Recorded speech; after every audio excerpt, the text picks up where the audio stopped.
Welcome, welcome, welcome. Today was the first, second, third best day. I mean, it depends, which part of the market you look at, but today was one of the best days in the market ever.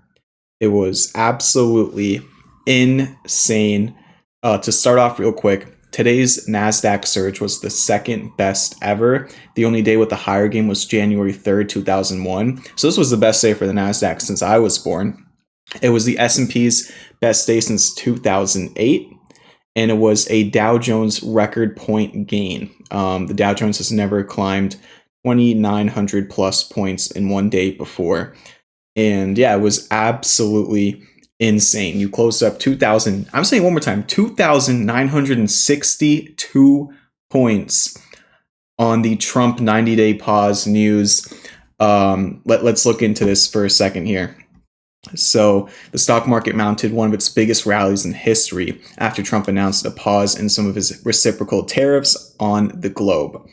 So we saw a huge move take place, about 30 billion shares traded hands, making it the heaviest volume day on Wall Street in history, according to the last 18 years of records. And Trump tweeted, I have authorized, or Truth Socialed, I have authorized a 90-day pause and a substantially lowered reciprocal tariff during this period of 10%, also effective immediately. And there was later some clarification that all countries except China would return to the 10% baseline tariff rate. And you saw Apple, I think, have its best day since the late 1990s. Nvidia soared, Apple and Nvidia soared more than 15 and 19% respectively. Walmart shares rallied almost 10%. Tesla climbed 22%. It was absolutely insane. You can see here, around noon we started going up, and then right after 1 we had a small dip, and then just absolute insanity into the close. Prior to the announcement, investors were on edge over the back and forth. We saw quite a bit of back and forth between China and Trump, and then also some potential deals that were coming together from other countries. So it was a crazy one. Tomorrow we have CPI, so keep that in mind. Looking at the charts here, first of all, I have to pat myself on the back here on Vibebot. Let's go down to the lower time frames on the 15-minute chart. First of all, let's take a look at yesterday. Beautiful red all the way, literally until the end of the day. Then today, a little bit of back and forth in the morning, but just before, so this was at 1 o'clock, right?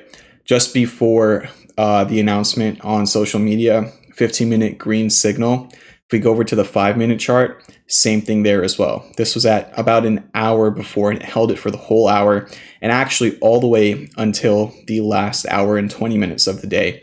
So most of the move was caught on both the 5-minute and the 15-minute by Vibebot. There was also a bullish volume footprint, as you can see in that green line over there on the 5-minute chart and the 15-minute chart, and that actually did play into the end of the day. So if you don't have this, the link is in the description. It's such a powerful tool. On the daily, you did flip to a green.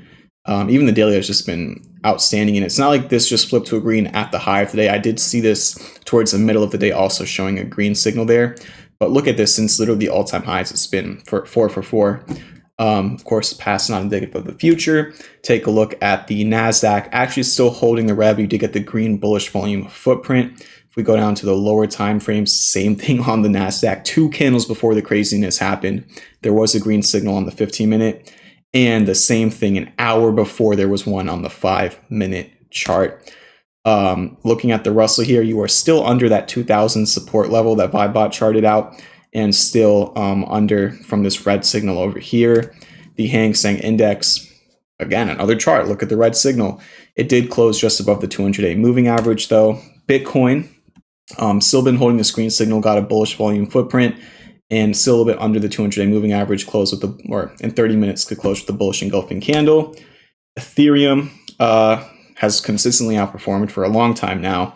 Still lower than its lows from like last week, or some of the prices from last week, but a lot of different bullish volume footprints, and that is kind of across the board in some of the charts. And we just talked about the crazy volume that we've seen in the market today. So volume is something definitely that's the talk of the town, but what isn't right now. Solana fighting to hold this 112 level. And then finally, the VIX came all the way back in, but still above most of the highs since August of last year. Finally, I want to take a quick look, and the shout out to TradyTix for this, at some of the option flow today. And starting off over here, there was 6,000 strike puts, $1.4 billion of premium came in. At the same time, on the other side, you also had $750 million of calls. So the puts are in the money, and as of the close, the calls are as well. But if we go out of the money here, we can also see that there are some 5,000 strike puts all the way down to over here, all of these right over here. And this was all around, three of these were around 1223. Those were in the hundreds of millions. So a lot of different option flow. On crazy days like this, it's hard to really put everything together because you don't know what's a hedge and what other things people are investing in, but crazy options flow as well. So today was unprecedented by the president, and I don't know what else to say. So enjoy your night. Thank you for watching. Hit the like button. Check out Vibebot in the description.